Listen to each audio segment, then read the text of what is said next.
तरुणाने जिममध्ये क्षमतेपेक्षा जास्त वजन उचललं, मेंदूतील रक्तवाहिनी फाटली. नागपूरमधील धक्कादायक घटना.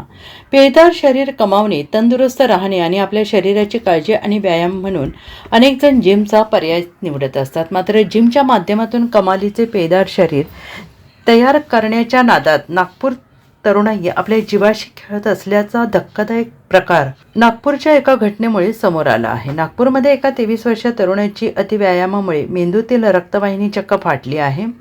सुदैवाने डॉक्टरांनी गोल्डन अवरमध्ये शस्त्रक्रिया करून त्या तरुणाला मृत्यूच्या दाढीतून परत आणलं आहे. मात्र या घटनेनंतर अतिव्यायाम करणाऱ्या तरुणांनी काळजी घेण्याची गरज असल्याचं समोर आलेलं आहे. मिळालेल्या माहितीनुसार 10 एप्रिलला ओम भोयर नेहमीप्रमाणे जिममध्ये गेला. तेथे त्याने शारीरिक क्षमतेपेक्षा अति ताण सहन करत जिम मारायला सुरुवात केली. त्यामुळे त्याला अचानक त्रास होऊ लागला आणि कालांतराने कळाले की त्याच्या मेंदूची रक्तवाहिनी फुटली. यानंतर त्याचे डोके दुखायला लागले, उलटी झाली. मात्र ओमच्या ही बाब प्रथमदर्शनी लक्षात आली नाही. काही तासांनी त्याला अस्वस्थ वाटू लागले. पुढे त्याला अर्धांगवायूचा झटका आला होता. त्यानंतर त्याला रुग्णालयात भरती करण्यात आले. सध्या त्याच्यावर उपचार सुरू आहेत आणि डॉक्टरांनी गोल्ड अवरमध्ये शस्त्रक्रिया करून त्या तरुणाला मृत्यूच्या दाढीतून परत आणले.